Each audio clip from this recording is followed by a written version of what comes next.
wabarakatuh. Bismillahirrahmanirrahim. Alhamdulillah. Alhamdulillahirabbil alamin. Wassalatu wassalamu ala asyrafil anbiya wal mursalin wa ala alihi wa sahbihi ajma'in. Asyhadu an la ilaha illallah wahdahu la syarikalah wa asyhadu anna Muhammadan abduhu wa rasuluh la nabiyya ba'da amma ba'du. Pertama-tama kita bersyukur kehadirat Allah Subhanahu wa taala beserta menyampaikan salawat dan salam atas junjungan kita yang besar Muhammad sallallahu alaihi wasallam dengan rahmat Allah beserta nikmatnya hingga pada saat malam hari yang berbahagia ini kita kembali dipertemukan Allah untuk meningkatkan ilmu dan iman kita kepada Allah Subhanahu wa taala. Yang mana Nabi kita Muhammad sallallahu alaihi wasallam sangat memuliakan hambanya dan umatnya. Jika umat itu mencintai ilmu, karena Allah dan Rasul juga sangat mencintai ilmu. Karena ilmunya itulah yang sangat dicintai oleh Allah Subhanahu wa taala. Tanpa ilmu yang dilahirkan oleh Allah Subhanahu wa taala, maka alam semesta ini tidak diadakan. Karena ilmulah maka jadilah alam semesta ini. Maka dari itu Nabi kita Muhammad sallallahu alaihi wasallam sangat mengharapkan dan menekankan kepada kita umat, jangan melalaikan ilmu. Jangan mendahulukan perbuatan kemudian membelakangkan ilmu. Karena kata Nabi kita Muhammad sallallahu alaihi wasallam, tidak akan mendapatkan kesenangan baik di dunia dan di akhirat tanpa ilmu. Ilmu itulah yang membawa kita keselamatan di dunia dan keselamatan di akhirat. Dan ilmu itulah yang membawa kita kepada kesenangan di dunia dan kesenangan di akhirat. Maka Nabi kita menyampaikan di dalam sabdanya yang berbunyi, man aradat dunia fa'alaihi bil ilmi. Dan jika kamu menginginkan kesenangan di dunia dengan ilmu. Wa man abadal akhirah fa'alaihi bil ilmi. Dan jika kamu menginginkan kesenangan di akhirat dengan ilmu. Man aradathuma fa'alaihi bil ilmi. Dan jika kamu menginginkan kesenangan kedua-duanya di dunia dan di akhirat, yaitu dengan ilmu. Sampai di mana perjalanan kita di dalam melaksanakan kewajiban menuntut ilmu. Maka dijelaskan lagi oleh Rasulullah dengan sabdanya, "Utlubul ilma minal bisin." Tuntut ilmu walau ke negeri Cina. Begitulah sangat pentingnya ilmu itu kepada diri kita umat ini. Begitulah Rasul mengatakan kepada kita umat, walau ke negeri Cina. Mesti kita jalani, kita sebarangi untuk mendapatkan ilmu itu. Tanpa ilmu kita kiamat. Jika kita menyempurnakan ilmu, maka kita diberikan Allah keselamatan. Kemudian seberapa lama diberikan waktu kita di dalam menuntut ilmu ini? Maka Rasulullah menjelaskan lagi di dalam sabdanya, "Utlubul ilma minal mahdi ilal lahdi." Tuntut ilmu dari buayan hingga kalian lahat. Tidak ada masa hatam, tidak ada tamat di dalam perjalanan menuntut ilmu Allah ini. Tamatnya adalah liang lahat. Jika kita berhadapan dengan liang lahat, maka tamatlah ilmu Allah ini. Jadi yang mana ilmu itu yang diwajibkan oleh Rasulullah ini, yang tidak boleh ditinggalkan dan tidak boleh dibelakangkan dari segala perbuatan. Ilmu apa? Maka Rasulullah mengatakan di dalam sabdanya lagi, "Talibul ilmi fariidatun ala kulli muslimin wal muslimat." Maksudnya bermula menuntut ilmu fardu ain, fardu diri atas muslim laki-laki dan muslim perempuan yang akil balik. Tiap-tiap sudah berakal dan balik, maka wajiblah menuntut ilmu itu, kata Rasulullah. Jadi yang mana dia ilmu yang diwajibkan oleh Rasul tiap-tiap diri umat? Yaitu ada 3 ilmu. Pertama ilmu usuluddin, kedua ilmu fikih, dan ketiga ilmu tasawuf. Inilah yang diwajibkan oleh Allah dan Rasul atas diri umat. Apa itu usuluddin? Arti ilmu usuluddin untuk mempertanyakan agama. Itu kata Allah dan Rasul, agama itu yang pertama dipertanyakan. Jangan amal ibadah. Ini kita sudah duluan amal ibadah. Sampai di mana tingkat amal? Sampai di mana tingkat ibadah? Agama tidak dipertanyakan. Jadi apalah artinya kita beramal dan beribadah kalau tidak beragama? Beragama dulu. Karena agama itulah yang membawa kita di sisi Allah. Tanpa agama, kita tidak ada hubungan dengan Allah. Kita bercerai dengan Allah. Bahkan kita meninggalkan Allah tanpa agama. Karena agama inilah yang diperingatkan Allah di dalam ayat suci Al-Quran. Inna dina indallahil Islam. Itu. Jadi agama inilah yang membawa kita ke sisi Allah. Bukan hanya sampai ke sisinya saja. Nah, itu. Sampai ke hadratnya. Bukan sekadar hanya berhadap. Bahkan kita sampai mesra. Itu yang dikatakan insan kamil.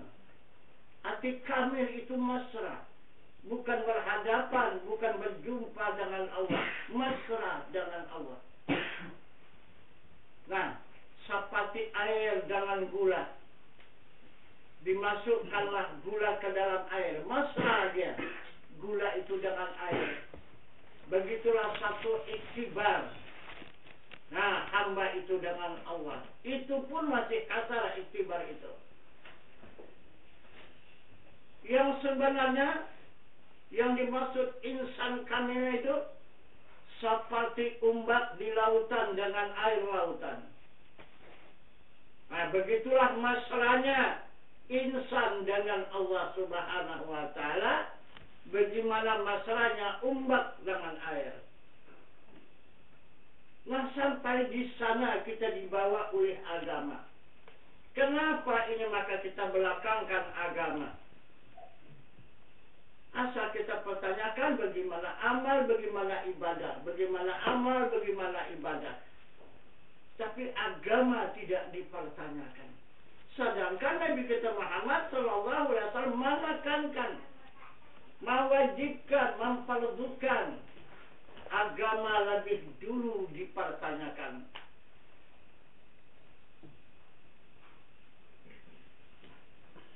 Itu yang dimaksud ilmu usul din. Usul pertanyaan din agama. Bertanya agama. Siapa itu agama? Siapa itu agama?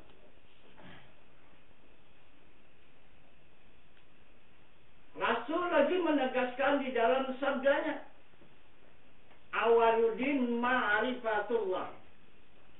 Bermula awal agama mengenal Allah.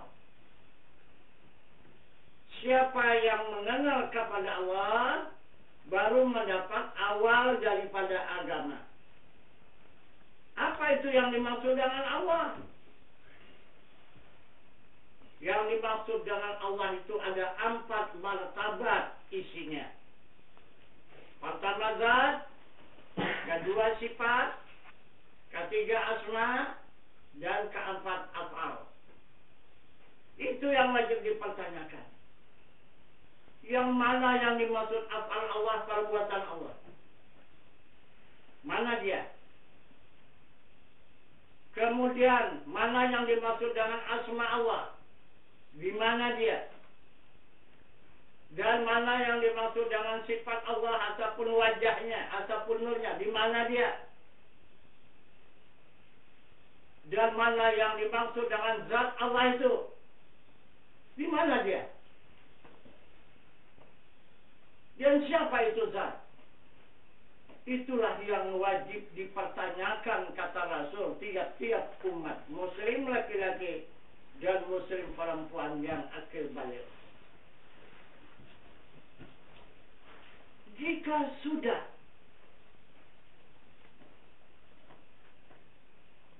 ini dipertanyakan, jika sudah ini mendapat jawaban, baru dihadap. Apa yang dihadap? Zatnya yang maha suci. Itu yang wajib dihadap. Zatnya yang maha suci. Itu yang wajib dihadap. Ini jangan ilmu tasawuf. Itu menurut daripada sunnah Rasul, usuluddin dulu, baru tasawuf. Yang ketiga baru fikih. Kalau di dalam sabda Rasul, usuluddin dulu, kedua fikih, dan ketiga tasawuf. Tapi yang sebenarnya adalah kita mengikut sunnah yang dikerjakan oleh Rasulullah. Usuluddin dulu, kedua baru tasawuf, yang ketiga baru fikih. Usuluddin 13 tahun semasa Rasulullah di Mekah, berada di Jabal Qubis. Itulah usuluddin, mempertanyakan adanya Tuhan, mempertanyakan adanya Allah itu zat, sifat, asma, apa itu 13 tahun lamanya waktunya diberikan oleh Rasulullah kepada sahabat dan umat. Itu usuluddin. Ini sunnahnya. Semasa Rasulullah berada di Jabal Qubis di Makkah Al-Mukarramah. Yang kedua, Rasulullah mengajarkan ilmu tasawuf. Ilmu tasawuf ini tidak bisa diketahui oleh manusia yang lain, atau malaikat pun juga tidak tahu, apalagi jin dan syaitan. Hanya yang dapat mengetahuinya hamba itu dengan Tuhannya. Itulah contoh Muhammad menghadap kepada zat Tuhannya perjalanan Isra dan Mi'raj.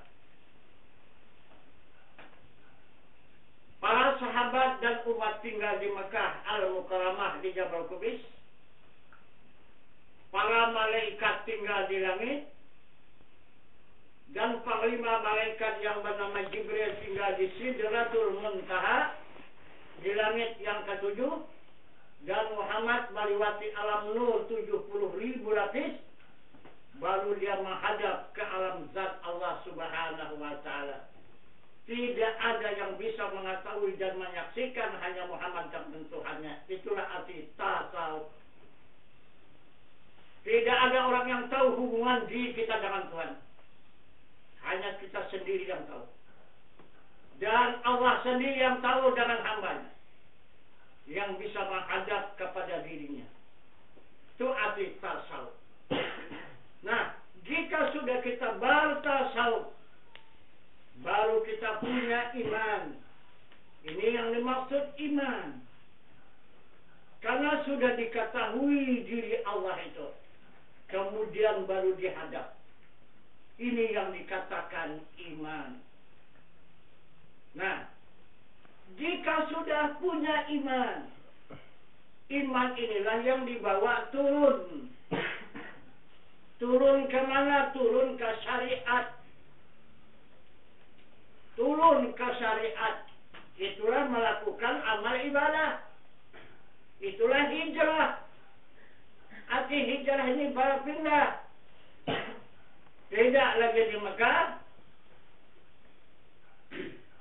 Maka pindahlah ke Madinah. Itu sunnahnya yang dilakukan oleh Nabi kita Muhammad SAW. Jadi barulah di Madinah itu ada perbuatan salat 5 waktu sehari semalam. Ada puasa pada bulan suci Ramadan. Ada pengeluaran zakat harta yang sampai nisab. Dan kemudian melaksanakan ibadah haji. Ini hijrah ke Madinah. Inilah fikih. Jadi ilmu fikih ini dikajakan dengan ilmu syarat, rukun, sah, batal, halal, haram, makruh, dan mubah. Itu. Jadi inilah perjalanan Rasulullah menyampaikan agama Allah di muka bumi ini. Yang disampaikannya kepada umat. Pada tahun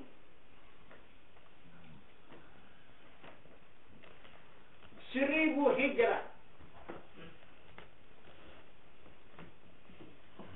maka bertukarlah sunnah Rasulullah ini. Terbalik sunnah Rasulullah ini.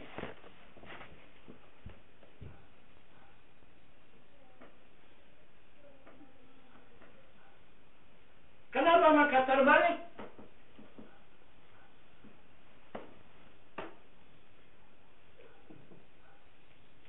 Karena tanah air Indonesia ini sudah dijajah oleh bangsa asing. Bukan saja tanah air yang dijajah, bahkan termaksudlah agama yang dijajah. Kenapa maka sampai ke agama? Karena penjajah itu takut. Jika agama ini berjalan, jika agama ini berkembang di tanah air Indonesia, tidak akan lama penjajah itu berada di tanah air Indonesia ini. Pasti akan dituntut oleh bangsa Indonesia. Jika bangsa Indonesia mengerti dan paham tanah air ini milik dia, jadi akhirnya bangsa ini diperbudak oleh penjajah itu. Tidak dibenarkan mengembangkan agama Islam di tanah air Indonesia ini. Siapa-siapa yang mengembangkan agama Islam di tanah air Indonesia ini, maka hukumnya dipancung, tidak akan diberikan hidup lagi, dan tidak ada penjara. Kalau penjara nanti bisa lepas dan sebagainya. Ini asal dia dapat pancung, jadi nggak takut dia lagi lepas dari penjara. Nah, itu terbaliknya peraturan agama ini. Maka tidak sedikit ulama kita yang terbunuh. Dari mulai Al-Khalat itu terbunuh. Bukan lagi dibunuh, dipancung, bahkan dicincang, bahkan dibakar jasadnya menjadi abu, dan abunya dibuang ke sungai. Begitulah hukum yang berlaku di atas orang yang beragama Islam di Indonesia ini.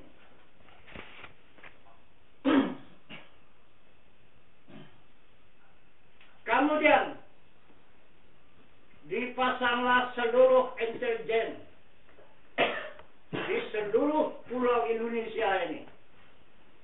Siapa intelnya? Yang menyelidiki dan yang menangkap ulama-ulama yang mengamalkan agama Islam di muka bumi ini adalah ulama bangsa Indonesia sendiri, yang mau mengambil pangkat, yang mau mengambil gaji yang mahal, tapi dengan syarat ajaran agama disimpangkan, jangan diluruskan. Yang dibenarkan cuma Islam, tapi agama tidak dibenarkan bersama. Mana Islam mengucap dua kalimat syahadat, salat 5 waktu sehari semalam, puasa pada bulan suci Ramadan, mengeluarkan zakat harta yang sampai nisab, dan melaksanakan ibadah haji. Hanya ini yang boleh berkembang, yang boleh berjalan di tanah air Indonesia ini.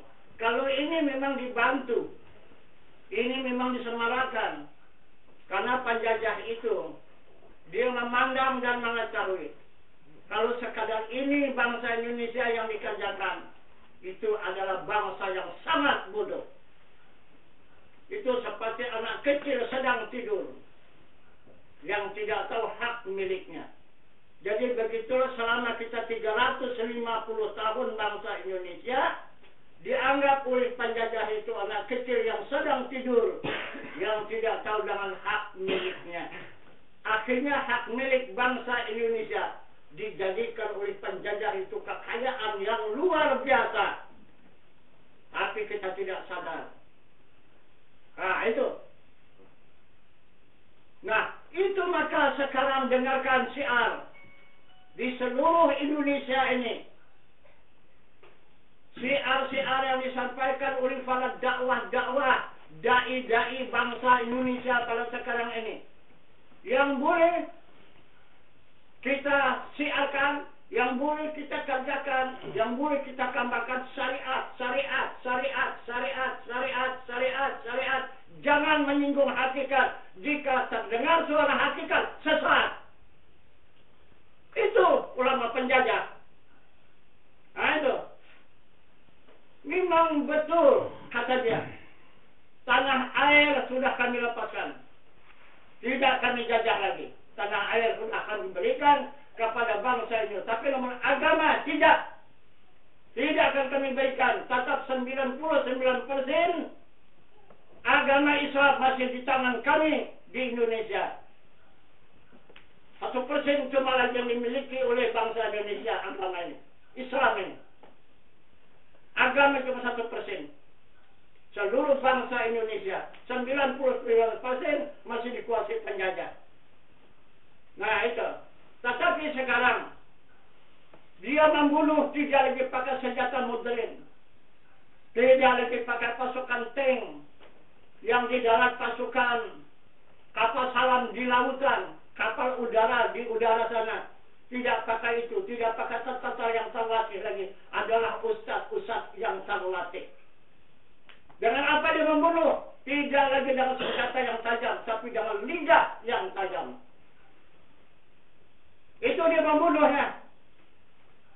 Jadi inilah yang dikatakan oleh Allah pembunuh yang luar biasa di muka bumi. Dicatat oleh Allah dalam ayat suci Al-Quran, al-fitnatu asyaddu minal qatl.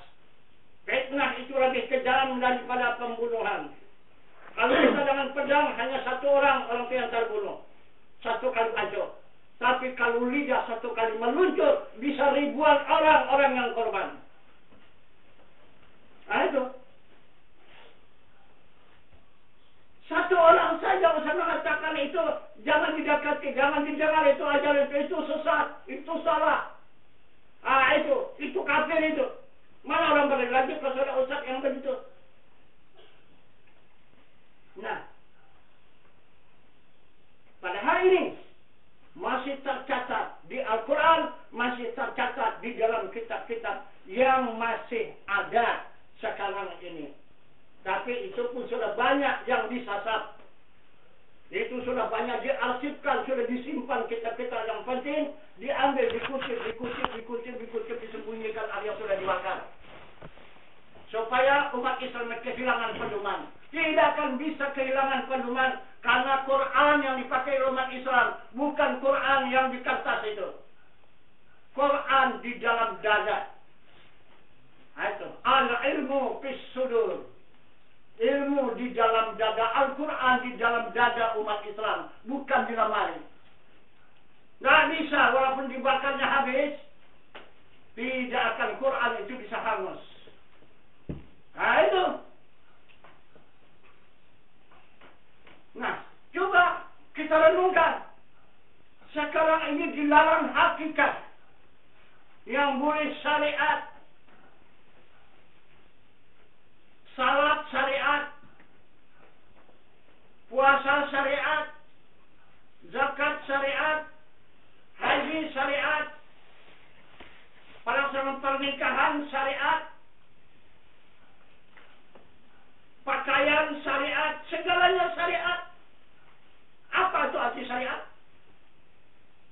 Sedangkan Nabi kita Muhammad SAW tidak pernah dia mencarikan syariat dengan hakikat. Selama dia berada 63 tahun di muka bumi ini, tidak pernah Rasulullah mengatakan hanya syariat tanpa hakikat. Kemana saja disampaikannya. Dengan sabdanya menyatakan, wa syari'atu bila hakikati atilatu wa hakikati bila syari'ati batilah. Bersyariat tanpa hakikat hampa, berhakikat tanpa syariat batal. Itu kata Nabi kita Muhammad SAW. Ulama kita sekarang sangat berani. Sekarang mendustakan Muhammad Rasulullah. Kenapa kita umat Islam diam sekarang ini? Sekarang Muhammad Rasul sudah dibunuh oleh lidah-lidah ustaz-ustaz umat Islam kita pada sekarang ini.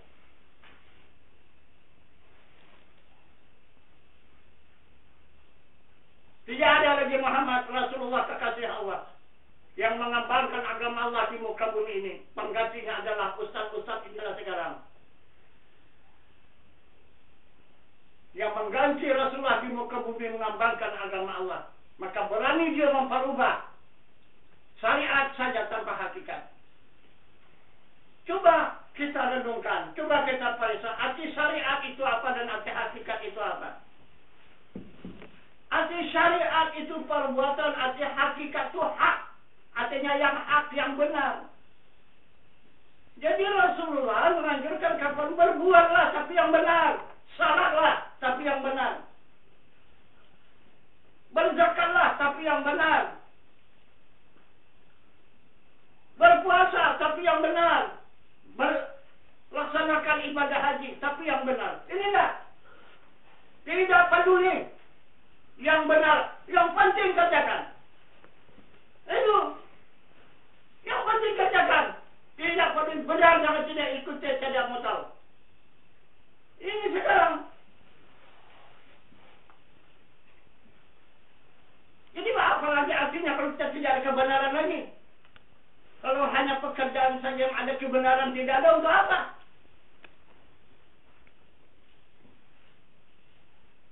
Sedangkan kita, yang kita harapkan, yang kita saya cintai adalah kebenaran. Ini kebenaran tidak lagi dibenarkan.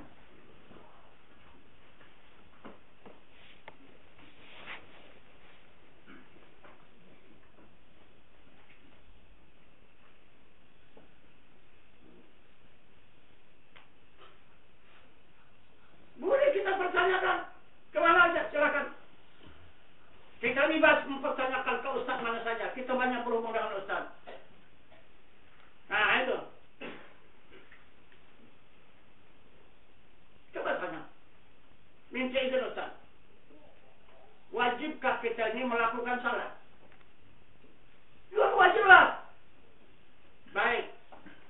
Yang saya pertanyakan ini salat dengan secara hakikat. Bagaimana melakukannya ustaz? Kalau syariat ini Pak Ustaz anak kecil pun tahu. Yahudi Nasrani pun mengerjakan salat. Bahkan ada yang jadi imam pun. Pendeta Nasrani, pendeta Kristen. Jadi imam di masjid. Coba. Pendeta. Tak jadi baru ni. Daerah kita ini. Coba. Siapa yang tahu? Kalau tidak dia mau nikah, di situ terbukalah identitas dia, tidak tahu bahasa itu adalah orang Nasrani. Padahal sudah disetujui dia menjadi imam. Bacaan fasih Al-Quran hadis dia lancar. Nah, itu maka kita tidak bisa tertipu masalah soal itu. Soal syariat. Nah, kalah kita syariatnya. Coba itu dipertanyakan. Nah, kalau misalnya pelaksanaan ibadah haji, minta izin ustaz. Kita untuk melaksanakan ibadah haji. Nah, bagaimana secara hakikatnya kalau kita melaksanakan ibadah haji ini? Kalau syariatnya sudahlah. Semua orang bisa melaksanakannya asal ada duit. Tapi secara hakikat bagaimana? Wah, itu tidak bisa. Yang penting kita syariat. Berarti Ustaz mendustakan Rasulullah. Berarti Ustaz itu adalah membatalkan adanya Rasulullah di muka bumi ini. Karena hadis Rasulullah tidak pernah hadis Rasulullah memisahkan antara syariat dan hakikat. Ya boleh saja kalau kita jangan menghantam. Tak ada kita masa dipecat jadi guru begitu begini, nggak ada. Tapi kalau ustaz juga banyak yang bertanya, lantaran dia mau jadi guru itu. Itu. Tidak. Dia yang guru kita bertanya. Itu.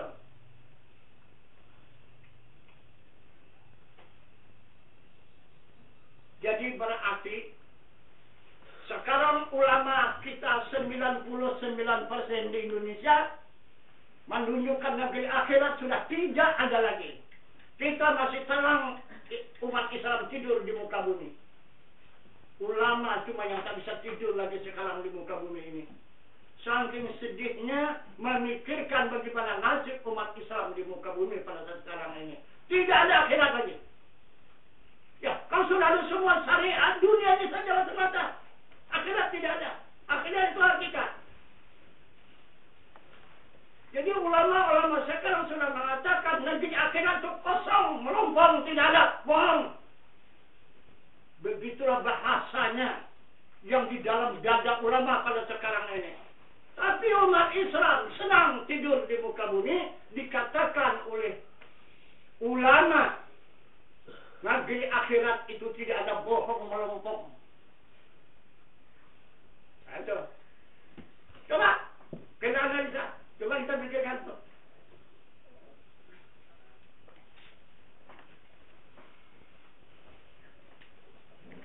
Jangan sedikit kita menyentuh mengenai soal hakikat. Habis kemuliaan semua. Itu. Saya nyentuhlah sedikit aja. Soal hakikat. Wah, itu salah, itu sesat. Ini bawa sidang bakur pakam. Begitu sekarang peraturan. Itulah peraturan agama Islam di Indonesia pada saat sekarang ini. Sekarang yang benar bukan agama Islam. Sekarang benar bakul pakam. Kan Islam.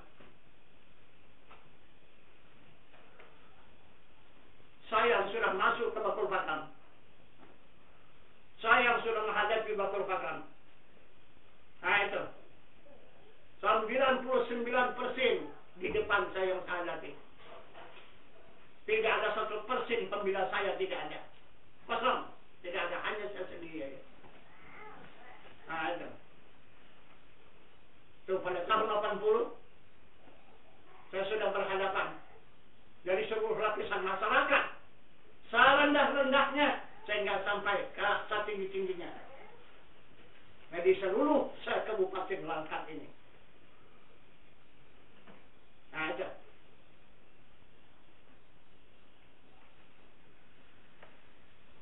Cuman saya diberi waktu 1 minggu saja lagi hidup di muka bumi ini. Itulah keputusan yang sudah dirancana oleh mereka 1 minggu saja. Nah itu. Saya hidup di muka bumi itu. Datuk Diwala itu. Nah. Karena itu yang mengasih tahu langsung sama saya itu adalah komandan pada saat itu yang di Jalan Gandhi pasukan apa? Laksus ya. Itulah komandan Laksus itu langsung berhadapan sama saya mengatakan waktu di kantor di kantor kejaksaan di Pinjeng. Nah itulah. Nah itu. Jadi siapa dulu namanya itu? Saring Brahmana Trigan. Nah itu komandannya, komandan Laksus pada saat itu yang mengawal di Jalan Gandhi. Itu yang berhadapan sama saya. Nah gitu. Jadi katanya kalau saya bawa Ustaz ke Jalan Gandhi sana, nanti kalau pulang nanti ke rumah udah siap-siap ajalah kain putih. Karena tidak akan lebih, hanya umur 7 hari saja. Kalau sudah akan dipulangkan 7 hari saja.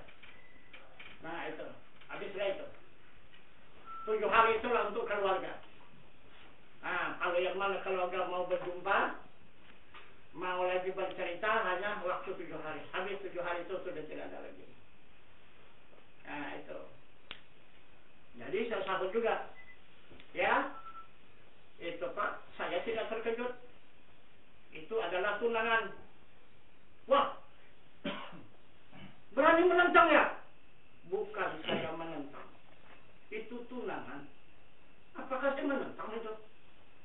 Saya mengatakan tunangan. Itu kekasih saya itu. Nah, itu. Jadi Bapak tidak bakal mati Pak. Saya tanya. Tiap-tiap hidup pasti mati. Tunangan ada nggak? Kekasih apa nggak? Kenapa Bapak bakal kasana, Bapak bakal benci? Nah, coba, kenapa? Kenapa punya Bapak, punya kekasih? Kenapa maka Bapak tidak suka? Tidak. Karena sudah ditunangkan oleh Allah. Saya hidup di dunia pasti akan bertemu dengan kematian. Itu tunangan. Nah itu. Bukan karena saya menentang.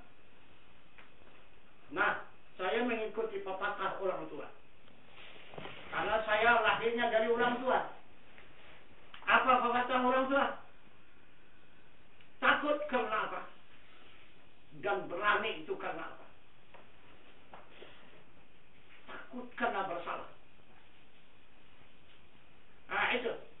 Berani karena kebenaran. Itu maka saya tidak takut. Karena tidak ada bahasa kesalahan. Kalau memang ada kesalahan, buktikan mana kesalahan saya. Tunjukkan. Silakan. Buktikan mana kesalahan. Nah itu. Jangan dipersalahkan. Kalau dipersalahkan 1000 orang pun bisa satu hari menyalahkan orang. Tapi membenarkan orang yang benar belum tentu bisa satu orang satu hari. Tapi jangan kalau hukum yang benar tetap benar, yang salah tetap salah. Kalau tidak, pasti akan kembali. Kalau pasti Bapak menghukum saya. Pasti hukum yang berlaku pada saya balik kepada diri Bapak. Bagaimana nanti saya sengsaranya, lebih itu nanti Bapak rasakan. Itu pasti saya jamin. Tuhan di hadapan kita ini, Pak. Nah, dia bilang, saya diam ya. Nah, itu. Sebentar ya, saya lapor ke Kodim dulu katanya. Siap. Tinggal saya di kantor kejaksaan, berangkat dia ke Kodim. Nah, itu, tempuh 1 jam. Ini sudah 3 jam, saya tunggu apapun tak datang. Rupanya pun pulang. Tak berani juga saya lagi. Nah, itu. Oh, dah tak ada lagi. Saya pun pulang. Tidak jadi dibuat yang kejar ganti. Itulah pada tahun 80. Nah, saya menjalankan, mengembangkan agama ini. Itu maka saya tidak ada keraguan, tidak ada kesangsian itu. Nah, itu. Jadi, yang mana lihat mereka mau membunuh, maka mereka terbunuh semuanya. Tidak ada yang selamat, terbunuh semuanya. Yang mana mereka punya niat untuk membunuh, maka dia pun terbunuhlah semua. Tapi bunuh tidak wajar. Semuanya neraka. Nah, itu. Ada yang hangus jasadnya. Sudah tinggal jasad, tinggal apa? Tinggal naik, hangus, terbakar. Nah, itu. Kalau mau tahu dulu, siapa namanya Kua Kecamatan Pelangtawalang? Siapa namanya juga? Siapa Kua Kecamatan Pelangtawalang yang meresmikan masjid di 90? Siapa? Diresmikannya masjid 90. Iya kan? Padahal dia sudah tahu bahwa ada masjid di sini. Diresmikannya lagi masjid di sana. Berapa ratus meter jaraknya ini? Itu. Karena apa? Maka dijadikannya 2 masjid. Sedangkan di sana hanya 20 orang penduduknya pada saat itu. Yang menandatangani menjadi anggota Jumat itu adalah wanita, perempuan. Sahminan namanya. Itulah Kua Kecamatan Padang Tawalang. Nah, jadi apa kata dia? Kalau ada ustaz yang tidak senang nanti keputusan saya ini, saya meresmikan 90 ini adalah masjid, suruh datang ke rumah saya, tidak pernah rumah saya tertutup, dan kantor saya pun tidak pernah terkunci. Silakan dia datang. Saya bilang, alhamdulillah kalau dia mau seperti itu. Nanti malaikat yang datang mewakili saya. Berapa? Berapa hari? Berapa hari kan? Tak sampai 1 bulan tegang. Hangus semua seluruh jasadnya. Boleh tanya sekecamatan Tanjung Selamat. Terbakar jasadnya itu. Mayatnya itu terbakar. Coba di dunia sudah dibuktikan neraka. Sempat 2 masjid diresmikannya Jati 1 dan 91. Nah, itu. Saya bukan sekepun boleh tanya kepada ulama yang sebenarnya 90, 1000 tahun salat Jumat. Tidak akan diterima Tuhan salat Jumat di situ. Apalagi Jati lebih parah. Hanya bikin dosa aja itu. Udah kita tidak Jumat. Yang dikatakan Jumat, yang capek-capek tidak sah. Ya gimana sahnya coba? Berlaga itu suara azan itu. Coba, begitu dekatnya. Mana boleh dilaksanakan apa? Jumat. Kalau masjid diganti 2, suruh dengan gereja. Nah, itu. Tapi dari sini sekarang saya tidak mengganggu lagi. Karena sudah orang Departemen Agama yang balik meresmikan. Ya sudah, silakan. Nah, itu.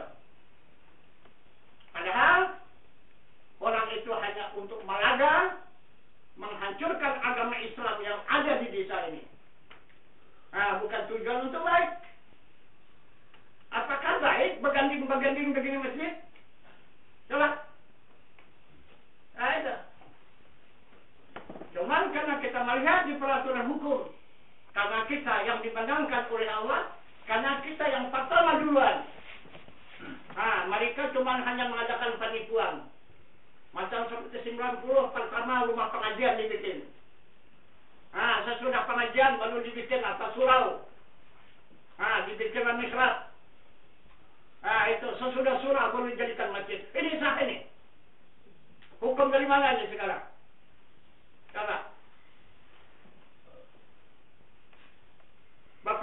berpindah wakaf. Pertama, wakaf pengajian. Kedua, wakaf surau. Ketiga, berwakaf masjid. Bisakah berpindah-pindah ini wakaf?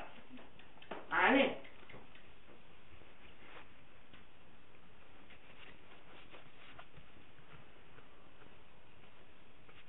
Kalau ini dari mulai pertama tahun berapa?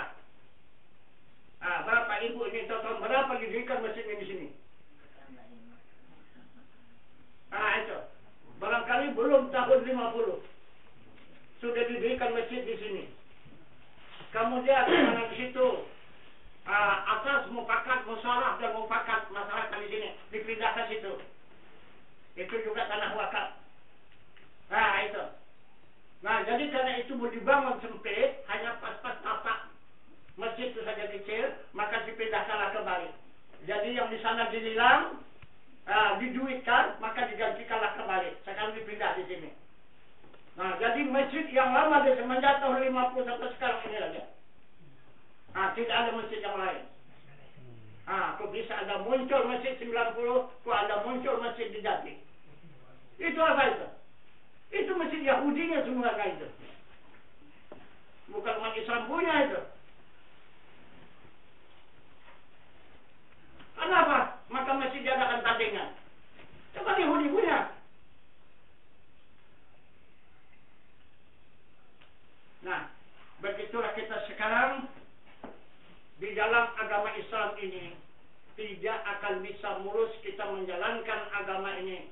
Sangat banyak tantangan dan rintangan, bahkan yang paling banyak ujian.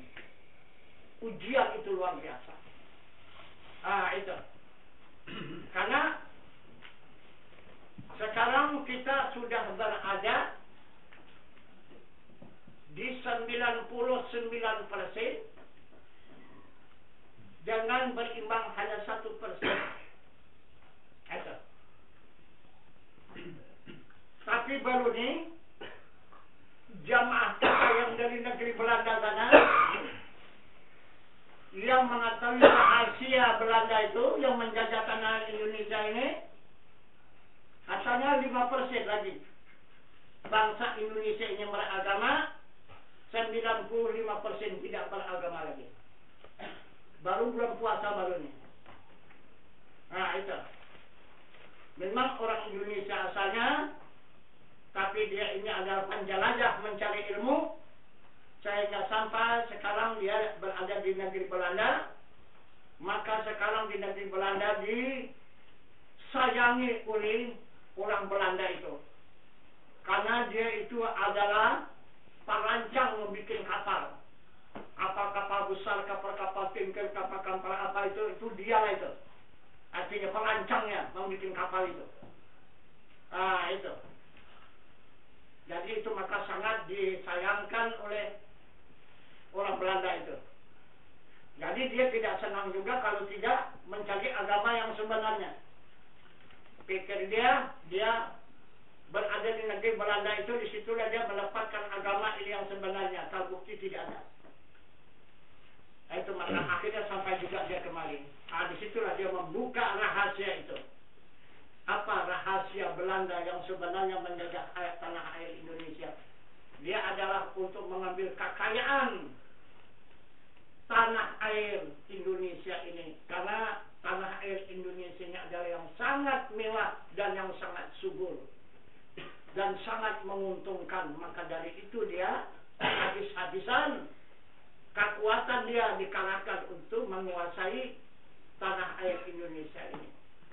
Nah, tetapi supaya dia kekal, supaya dia lama, supaya jangan dituntut dia menguasai tanah air ini, adalah agama. Kalau agama berkembang, dia tidak tahan lama, pasti dia tercampak. Nah, maka ditekannya agama habis-habisan. Itu. Jadi sekarang tanah air lepas menjadi milik bangsa Indonesia, tetapi namun agama Islam tetap dimiliki dia lagi. 99%. Begitulah keterangan yang baru kita dapat. Itu. Ini ada orangnya. Itu yang bertanggung jawab. Itu mengetahui rahasia itu yang sebenarnya. Itu. Nah, Itu maka terbalik peraturan ini. Sekarang mana ada lagi usuluddin? Mana ada tasawuf? Yang ada hanya fikih. Mana-mana fikih, mana-mana ilmu fikih, mana-mana fikih, mana-mana ilmu fikih, mana-mana syariat, mana syariat. Bukti beberapa bulan yang telah lalu di waktu seluruh ulama Aceh di Mulabo untuk menyatukan seluruh ulama ASEAN masa usuluddin dan tasawuf ditolak mentah, tidak lagi berlaku. Nah itu tidak lagi diterima. Nah itu akhirnya tidak berlaku dan tidak berjalan. Nah bukan sedikit sudah pengunjungnya ASEAN. Nah itu yang baru terjadi di apa kan di Mulabo. Nah berapa banyak kita punya utusan, kita bawa utusan ke sana. Nah itu satu kalimat pun tasawuf itu tidak ada terbuka. Pusaka tasawuf, tauhid pun tidak. Itu maka sempat mengamuk Bupati iyalah Mulabo itu. Siapa namanya itu bupatinya? Nah itu.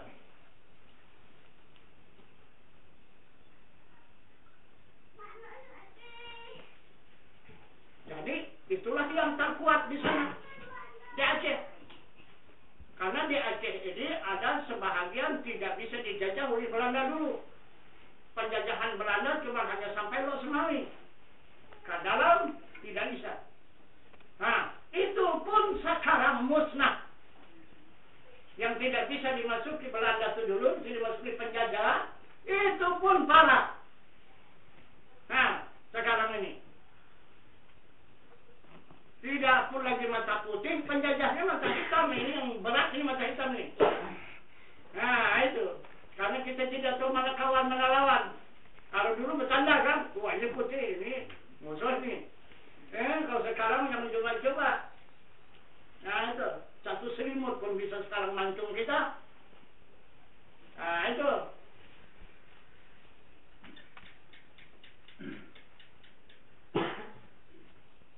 Jadi dulu kita mengetahui juga sejarah sedikit demi sedikit. Nah itu. Karena saya punya sahabat Datuk Bandaharu Bi'ah adalah anak murid Tuan Syekh Burhanuddin Ulakan yang berkeramat itu. Tuan Syekh Burhanuddin Ulakan itu anak murid Tuan Syekh Abdul Raud Banda Aceh. Itu dekat Makam Salam di Mekah itu. Jadi dia dulu bersahabat dengan Haji Hasan Perak, bapaknya gubernur sekarang ini. Gitu. Semasa Dut Bre memberontak dulu, dia itu pendamping. Lama dia mendampingi Dut Bre itu. Itu Hasan Perak sama Datuk Bandaharu Bi'ah itu. Yang pertama apa ini?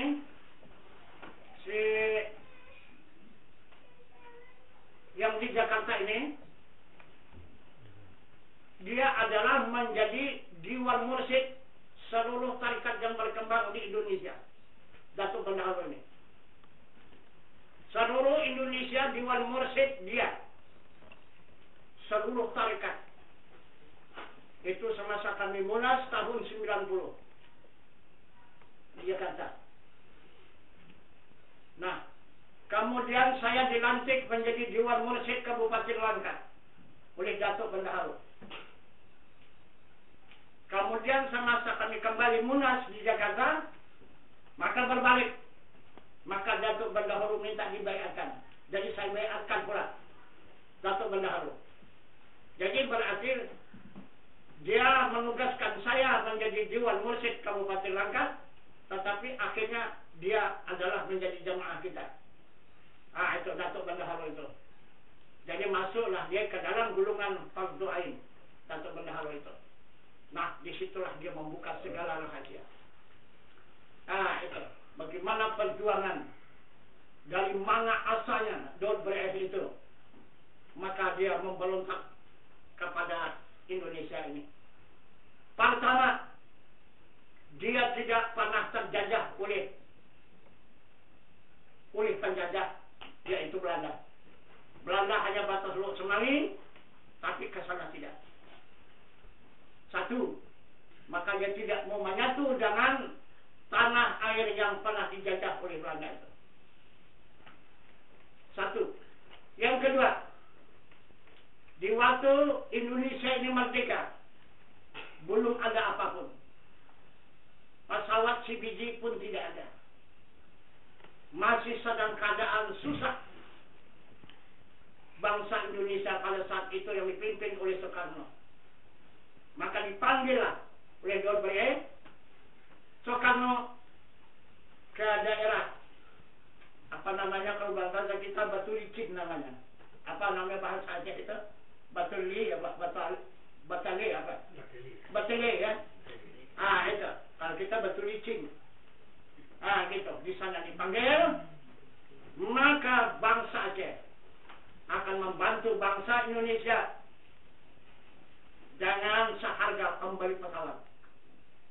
Nah itu, maka diberikanlah entah beberapa ratus kilo emas kepada Presiden Soekarno, maka diberikannya lah.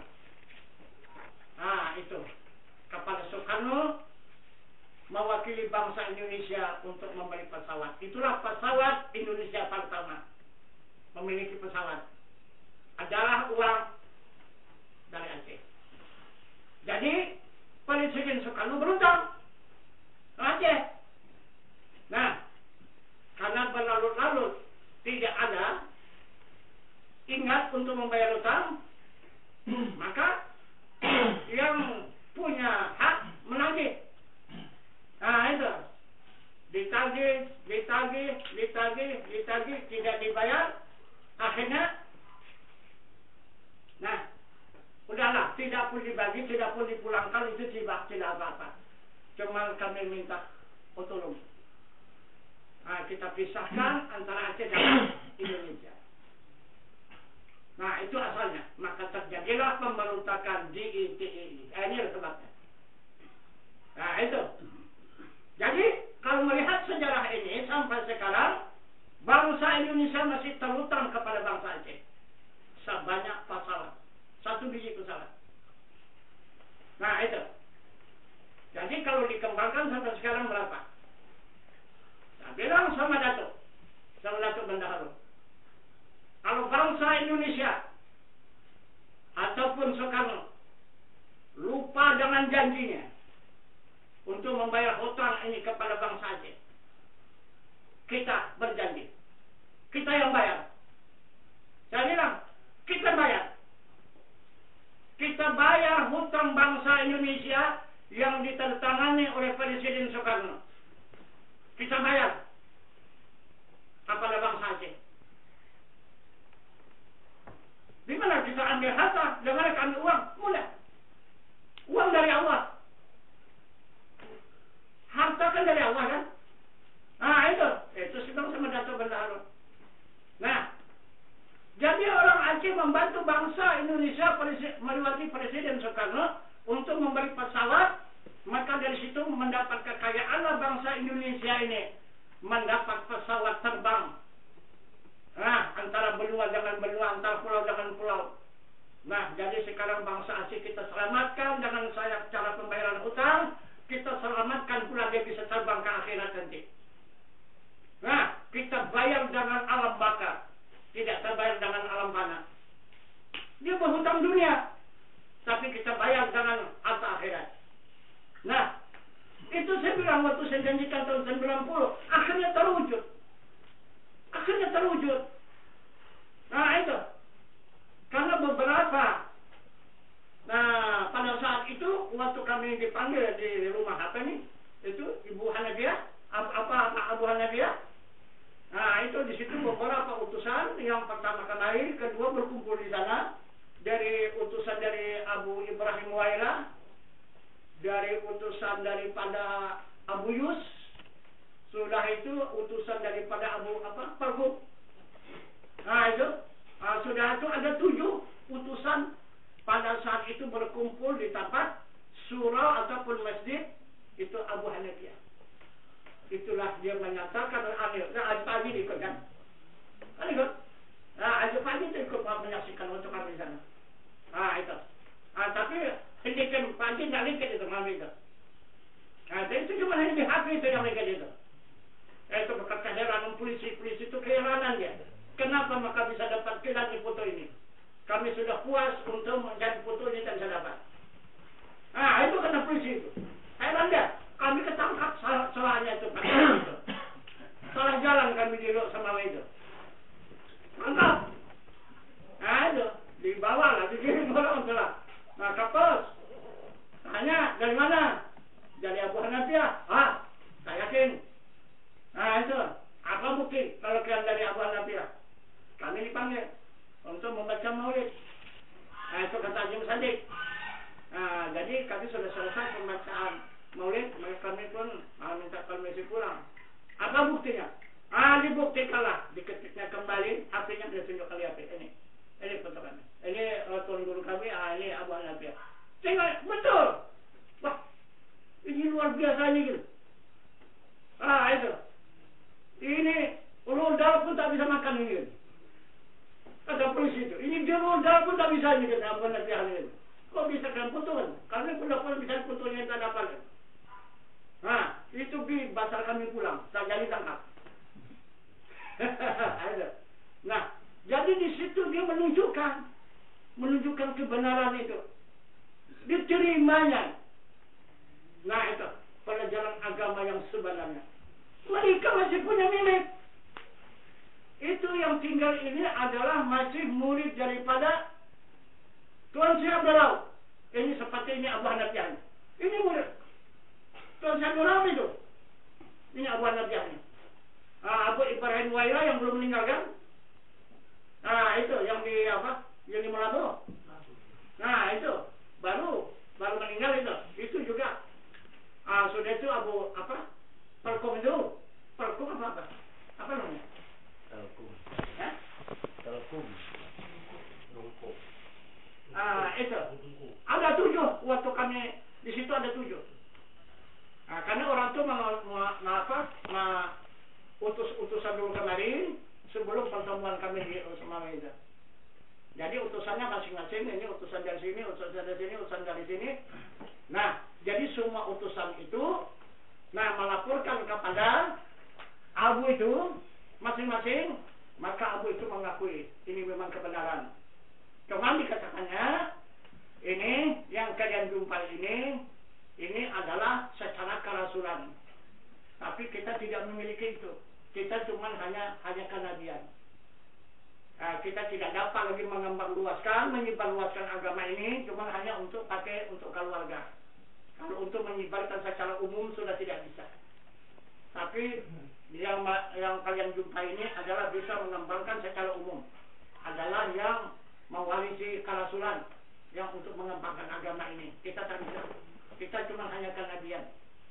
Hanya untuk pakai sendiri. Untuk dikembangkan tidak bisa. Nah, itulah pengakuan beberapa orang ulama di Aceh. Itu. Tahun berapa itu ya? Setahun yang lewat ya?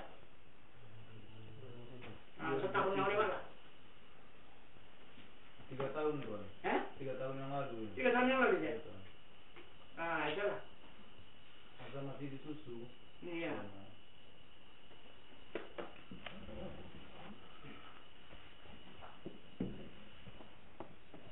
Nah, jadi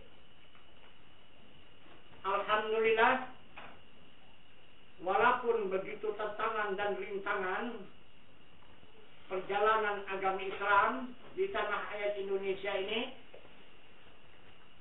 walaupun seperti api di dalam sekam, tapi terus berjalan. Itu. Jadi sekarang perkembangan agama yang kita kembangkan ini, saya mengembangkan ini sekitar 40 tahun. Nah, itu saya sudah mengembangkan ini sekitar 40 tahun.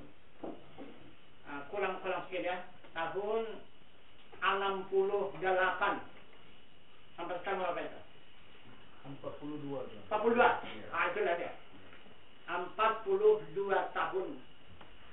menjalankan sunnah Rasulullah, mengembangkan agama Allah ini 13 tahun di Mekah, 22 tahun di Madinah. Berapa?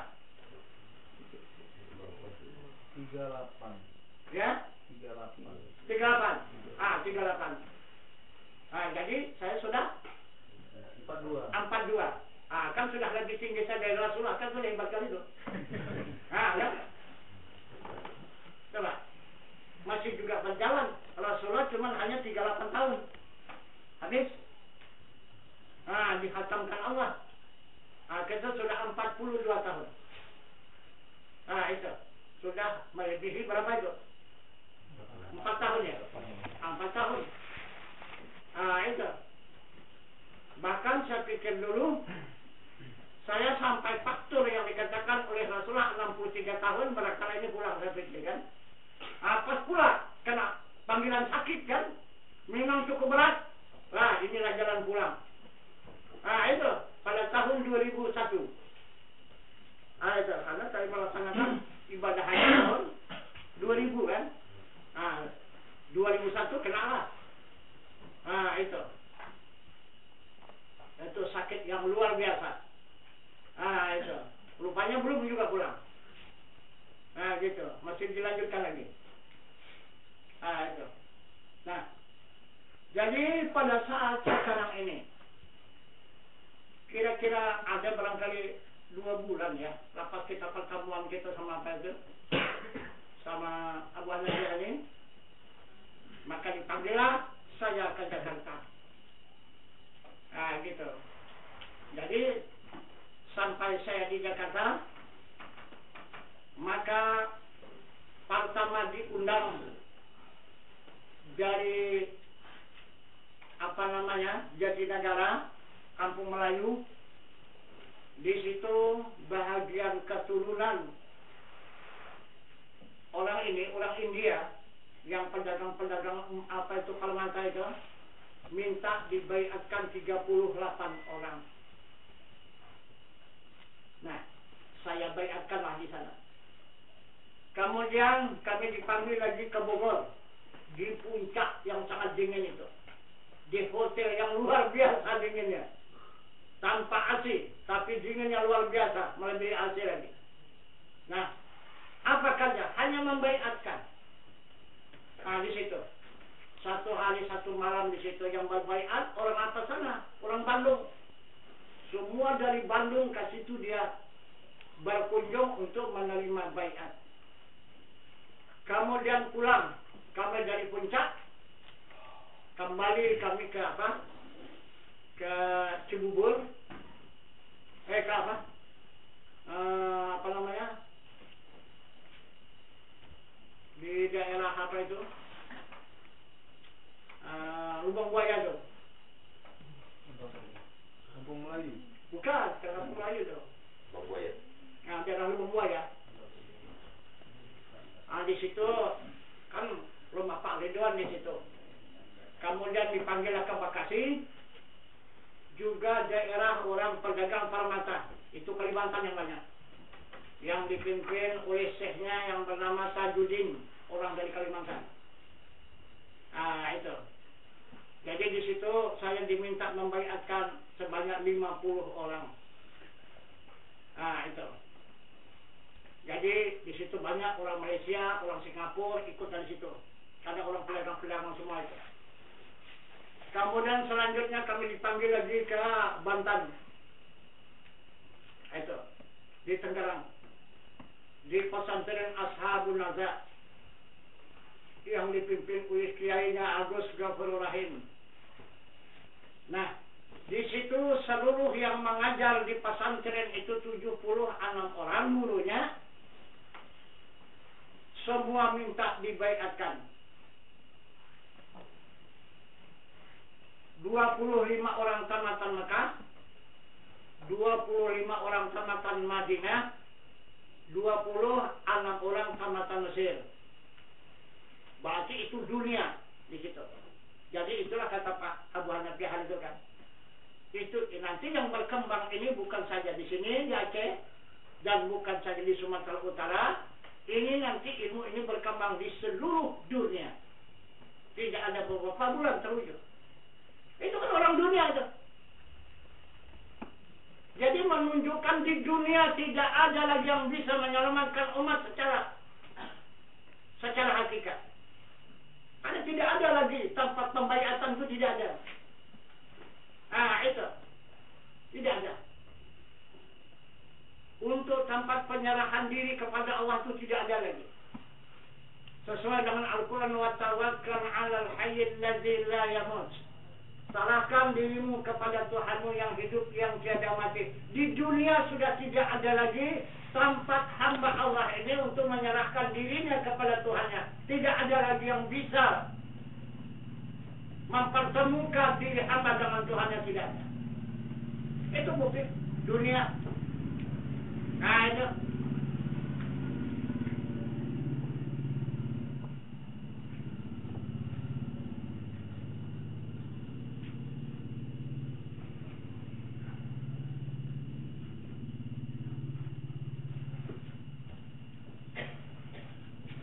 Jadi kalau memang ini memang salah, kenapa maka mereka itu sampai 70 anak orang tidak ada satu pun yang membantah? Semua itu utusan-utusan dunia, semua itu. Itu. Kenapa tidak membantah sampai sekarang? Masih kita tunggu beritanya. Adakah teguran? Adakah bantahan? Itu. Apa sekarang tidak ada? Bahkan mereka berjanji sesudah dia menerima baiat. Dari sini ke atas, insya Allah mudah-mudahan asal diberkati oleh Allah pesantren ini, maka akan lahirlah santri-santri melewati pesantren ini yang benar-benar orang yang bersyariat dan berhakikat. Dan akan kami buka kembali kitab kuning. Itulah kata seluruh pengajar itu, guru-guru itu. Itu. Jadi kitab kuning sekarang sudah disimpan, tidak boleh dikembangkan lagi. Di seluruh pesantren itu ada kitab kuning, tapi dirahasiakan, sudah disembunyikan. Dilihat sama murid pun tak bisa. Usahakan dibaca. Macam mana kita mau tahu? Jadi berarti umat Islam ini tak lama lagi bakal kalah kalau itu yang kita ikutkan. Itu.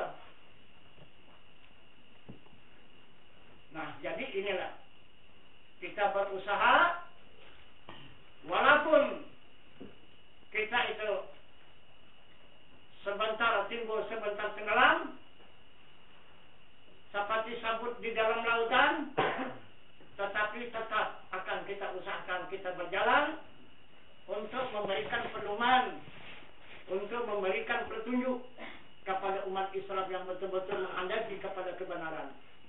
Itu, walaupun bagaimana tantangan dan rintangan, kita tidak mempedulikan itu. Itu. Karena dari pertama tahun 80 itulah keputusan saya. Itulah etikat saya menghadapi seluruh lapisan masyarakat itu hanya kepada rukun syahadat. Yang saya pegang hanya rukun syahadat saja. Apa rukun syahadat? Rukun syahadat itu ada 4. Mengisbatkan zat Allah, mengisbatkan sifat Allah, mengisbatkan af'al Allah, mengisbatkan kebenaran Rasulullah. Itu rukun syahadat. Mengisbatkan zat Allah ada 6. Pertama wujud, artinya ada. Qidam, artinya sedia. Baka, artinya kekal. Muhalafatuhu ta'ala hawadis, bersalah-salahan bagi segala makhluk. Qiyamu ta'ala binafsih, berdiri dengan sendirinya. Wahdaniyat esa, itu mengisbatkan zat, memastikan zat Allah, itulah zat Allah. Yang kedua memastikan adanya sifat. Mana yang dikatakan sifat Tuhan, sifat Allah itu? Pertama kudrat, artinya berkuasa. Kedua iradat, dia berkehendak. Ketiga ilmu, dia mengetahui. Keempat hayat, artinya hidup. Kalimat sama dia mendengar. Keenam basar artinya dia melihat. Dan ketujuh kalam dia berkata-kata. Itulah sifat Tuhan, sifat Allah. Nah itu yang berlaku di semesta alam ini. Kemudian yang keempat, yang ketiga, af'al Allah terisbatkan dan memastikan, menetapkan perbuatan Allah mana? Ada 6. Pertama mengadakan, kedua meniadakan, ketiga menghidupkan, keempat mematikan, kelima memberi rezeki, keenam menunjukkan jalan yang sempurna. Ini perbuatan Allah. Tidak ada siapapun yang berkuasa. Nah itu, melakukan itu kecuali Allah Subhanahu wa ta'ala. Ini yang saya pegang. Nah itu, saya yakin dihidupkan oleh Allah. Berarti tidak ada orang yang bisa mematikan saya. Nah itu, kecuali Allah yang menjadikan. Nah itu, itulah pegang saya. Dia mengadakan, dia meniadakan. Tidak ada yang bisa meniadakan. Tidak ada yang bisa menghilangkan saya kecuali yang mengadakan. Nah, dia menghidupkan dan dia yang mematikan. Tidak ada siapapun yang bisa mematikan. Kecuali dia yang menghidupkan, itulah yang bisa mematikan. Dan dia memberi rezeki, dan dia menunjukkan jalan yang benar. Itulah pegangan saya, itu rukun syahadat. Nah, itu. Barulah timbul kerasulan. Mari dikatakan kebenaran Rasul. Pasti dia diri Rasulullah. Mana dia? Siddiq, amanah, tabligh, fatanah. Nah, itu dikatakan Rasulullah. Diri Rasulullah. Siddiq artinya benar. Amanah, kepercayaan. Tabligh artinya menyampaikan. Fatanah, bijaksana. Inilah dikatakan Rasulullah. Nah itu, bukan orang. Nah, siapa yang menuduh orang? Sesat itu. Nah itu, inilah kita cari. Mana yang benar? Yang siddiq. Mana yang amanah, kepercayaan. Mana yang tabligh, menyampaikan. Dan ada yang fatanah. Itu bijaksana. Tapi tidak dia meninggalkan manusia. Al-a'radul basyariyah. Berperangai mereka itu Rasul sebagai perangai manusia. Dia berdampingan dengan manusia. Rasul itu bukan juga meninggalkan manusia. Karena tempat perlindungannya itu manusia. Dia al-a'radul basyariyah. Contoh tauladannya itu manusia. Nah itu. Jadi mengajarkan sesuatu kepada manusia, dia melihat contoh tauladan itu. Nah, melewati samaran dia itu. Nah itu. Kalau tidak ada dia berwujud seperti manusia, mana bisa dia memberikan pelajaran kepada diri manusia? Nggak bisa. Nah itu. Itulah yang saya pegang. Nah itu.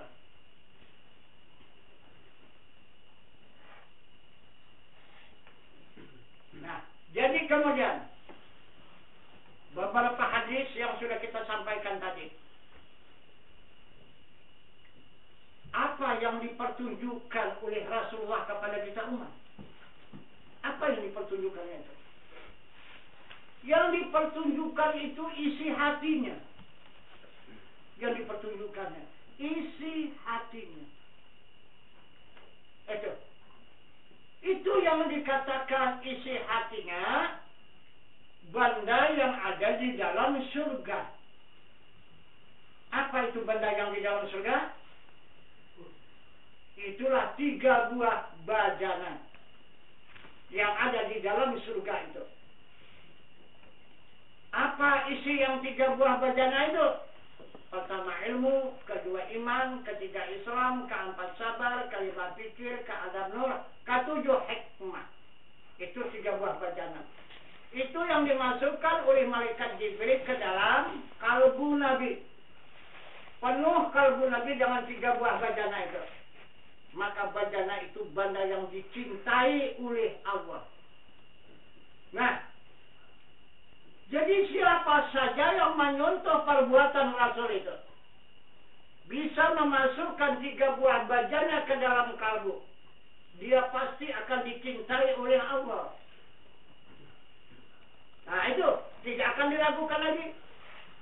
Allah tidak akan bohong itu. Nah itu. Allah mengatakan kepada kita hambanya, laqad kana lakum fi Rasulillahi uswatun hasanah. Telah ada atas diri Rasul suri tauladan yang baik bagi kamu. Itulah contohnya itu. Muhammad Rasulullah itu. Itu kata Allah. Nah, kalau mau kamu dicintai oleh Allah. Jadi sekarang yang 3 buah bejana itu apa? Coba. Kepada diri Nabi bejana namanya. Jadi kepada kita apa namanya? Ada pernah jumpa bejana? Ada? Coba, apalah bejana itu? Coba apalah? Barangkali kita cuma hanya mengatakan aja itu bejana itu. Tapi apa aja? Itu. Jadi bejana ini Rasulullah mengatakan, mempertunjukkan kepada kita umat. Ini dengan hadisnya tadi, talibul ilmi fardhatun ala kulli muslimin wal muslimat, berbulan menuntut ilmu fardu ain atas muslim laki-laki dan muslim perempuan yang akil balik. Yang mana ilmu yang diwajibkan atas diri muslim 3 ilmu. Pertama ilmu usuluddin, kedua ilmu fikih, dan ketiga ilmu tasawuf. Ini 3 buah bejana. Ini bejana usuluddin, fikih, dan tasawuf kepada kita umat. Nah itu. Ini Rasul mengatakan. Nah, di dalam dada Rasul bejana namanya, sudah pindah ke dalam dada umat ilmu namanya. Nah, jadi inilah yang dijadikan oleh Rasulullah pusaka. Ini dia pulang kepada Allah, tidak dibawanya, ditinggalkannya di muka bumi ini. Nah itu, supaya dituntut oleh umat, supaya diambil oleh umat. Karena ini pusaka Rasulullah. Siapa yang cinta kepada Rasulullah, maka dia akan mengambil pusakanya. Jadi pusaka Rasulullah ini adalah harta Allah. Itu maka ilmu ini ilmu tauhid, ilmu Tuhan. Inilah yang akan membawa kita kepada Tuhan. Ilmu tauhid, ilmu Tuhan. Ini pusaka Rasulullah. Nah itu, jangan dihayal-hayalkan.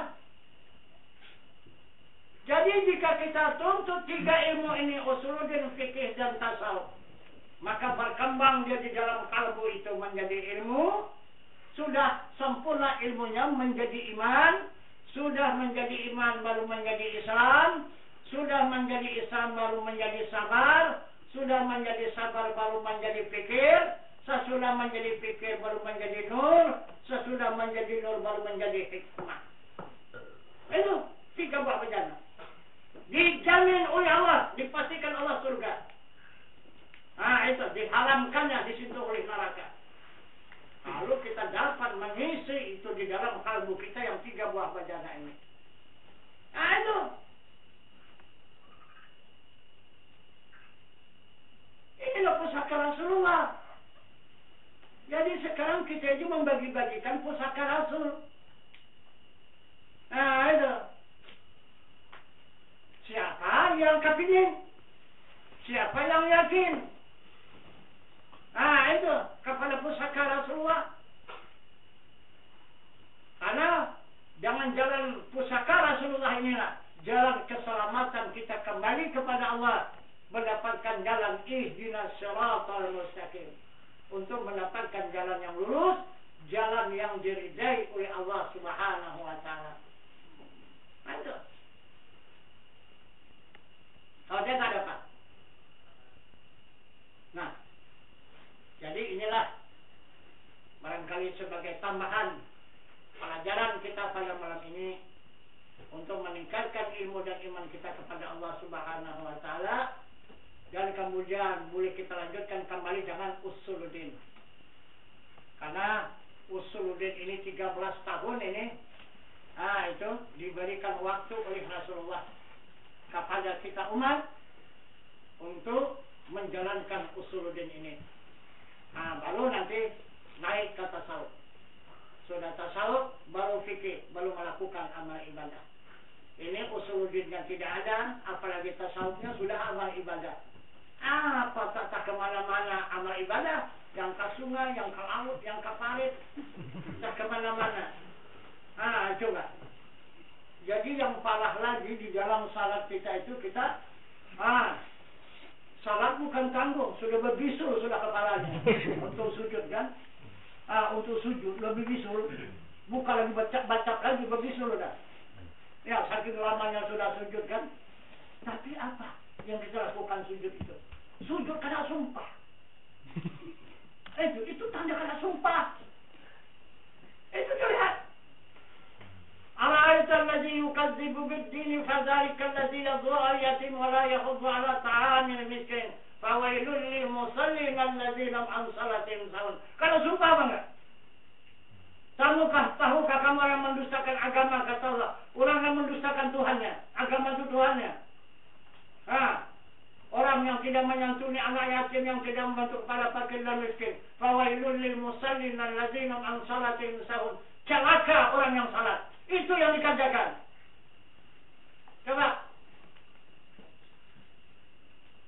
Kalau boleh bersuara, pecah alam ini suara Tuhan. Mengatakan, celaka kamu hambaku. Tapi kalau tiada huruf, tiada suara, tidak didengar oleh manusia dan binatang, maka kita tenang-tenang saja Tuhan mengatakan celaka kepada hambanya. Coba. Asal kita kerjakan salat, celaka kata Tuhan. Coba. Fawailul lil musallin alladzina an salatihim sahun. Celaka orang yang salatnya yang lalai dari ingatan. Tidak menghadap Tuhannya salatnya itu. Nah, coba lihat di dalam kitab pembuka rahasia ketuhanan. Apa kata Tuhan di sana? Barang siapa ingatannya itu kepada dunia, maka dunia itulah Tuhanmu. Bagaimana? Coba. Kalau tukang ternak, dua tuh Allahu Akbar. Bismillahirrahmanirrahim. Lampak sambung dua. Itu Tuhan. Itu kata Tuhan itu Tuhan kamu. Jangan bilang. Berarti apa yang tadi dua? Kalau tidak kandung mulai itu. Entah terbau. Pulang ke sana kasih nanti. Coba buka. Kitab Kasrul Asrar namanya, pembuka rahasia ketuhanan. Jangan. Sedangkan kita diperingatkan oleh Allah, salat itu kemana? Wa aqimis salata li dzikri. Tegakkan salat, ingat aku. Jangan ingat kambing, ingat lembu, ingat harta, keluarga, anak cucu dan sebagainya. Aku, kata Tuhan. Kenapa? Katakanlah kulla syai'in khaliqun ila wajha. Sesuatu itu rusak lagi binasa. Jangan kamu ingat itu, jangan kamu sembah itu. Itu aku jadikan itu semua akan rusak dan binasa. Yang tidak rusak, tidak binasa, wajah. Wajahku dan zatku. Itu, ke sana. Ke sana kau berhadap, ke sana kau menyembah. Nah juga, itu juga yang kita kerjakan. Wajah dunia juga yang kita hadap. Kalau kita menghadap wajah akhirat. Yang mana juga. Nah, itu karena kita tidak mengikuti petunjuk Allah. Nah itu. Karena kita meninggalkan usuluddin. Meninggalkan pertanyaan. Tidak mau banyak kita bertanya. Itu. Maka disuruh oleh Rasul banyak-banyak bertanya sampai 13 tahun. Jangan kamu bosan mempertanyakan adanya Tuhan itu. Nah itu. Sebelum nyata Tuhan itu, jangan kamu berhenti menanyakannya. Jika nyata, hadaplah. Sudah kamu hadap, lalu. Kau nyatakanlah. Kau siarkanlah, kau tunjukkanlah. Itu kepada ahli keluargamu. Itulah syariat.